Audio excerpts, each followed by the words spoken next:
Hello, and welcome to the Stevenson University School of the Sciences, home of the Reef Ball Project. I'm Kathleen Laugeman, the organizer of the Reef Ball Project here at Stevenson. The School of the Sciences has been making reef balls since 2010, and we're proud to say that the Stevenson Reef was established in the Chesapeake Bay in 2011. Each year we add new reef balls to the Stevenson Reef as part of our effort to help improve the health of the Chesapeake Bay. Do you know why reef balls are important? Let me begin by telling you that as one of the largest estuaries on Earth, the Chesapeake Bay is critical to the food web that sustains us and all living things on the planet. Decades of pollution, disease, overharvesting, and unsustainable development practices have stressed this ecosystem, destroyed habitat, and caused a huge decline in the number of oysters, fish, and crabs in the bay. Oysters need to attach to hard surfaces in order to live and grow. Oysters are filter feeders, which means that they essentially filter or clean the water they inhabit.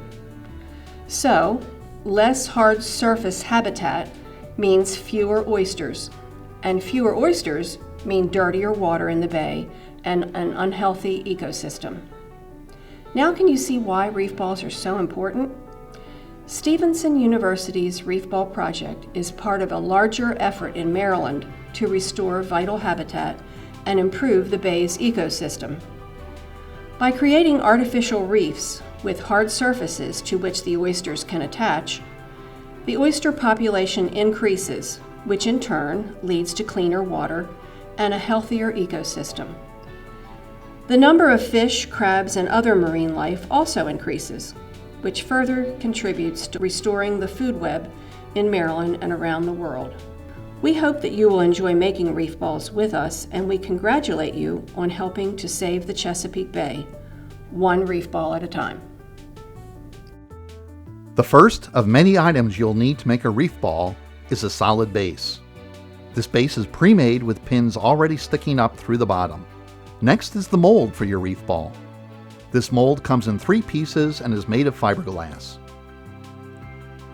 Tools you'll need are a clawed hammer, a screwdriver, a rubber mallet, and a garden hoe. Some supplies are necessary.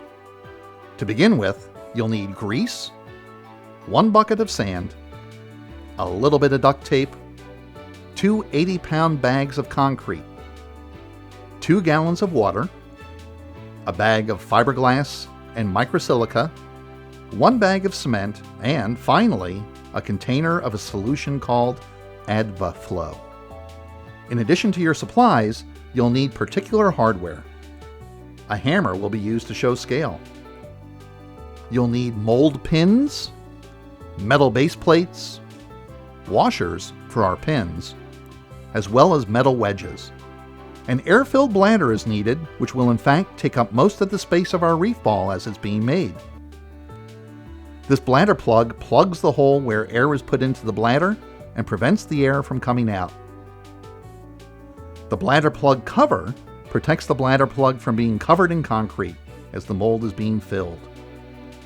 One can be made simply by taking the bottom half of a bleach container and making cuts for tabs. And the bladder pole is used to keep the bladder upright throughout the process. Next are the gladiator balls, which go on the side of the mold. These gladiator pins hold the gladiator balls on the side of the mold.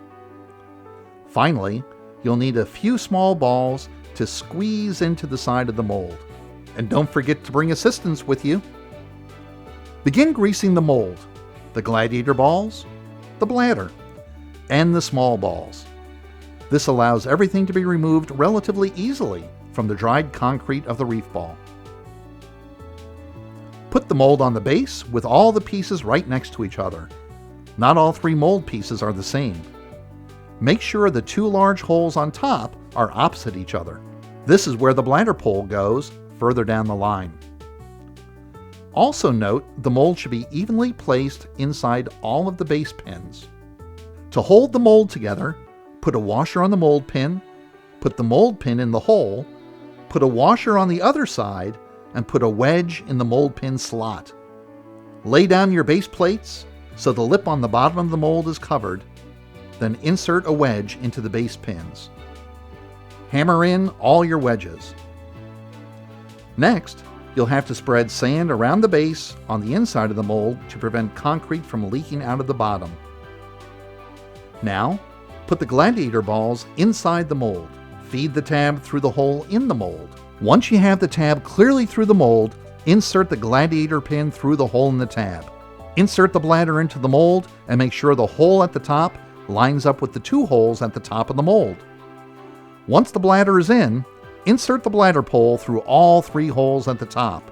Now, squeeze in the small balls tightly between the mold and the bladder.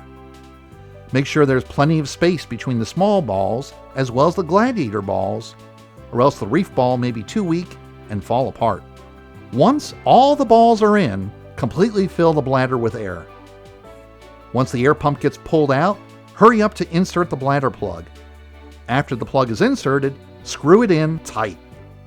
Next, take the bladder plug cover and put it down over the bladder pole, covering the plug and allowing the tabs to lay on the pole. Then, just tape the tabs to the pole with duct tape. Here comes the workout. Mixing the concrete and everything else. Start mixing 1 bag of concrete with about 1/3 of a bucket of water, just enough to mix it. Once the first bag of concrete is fully mixed, add the bag of cement.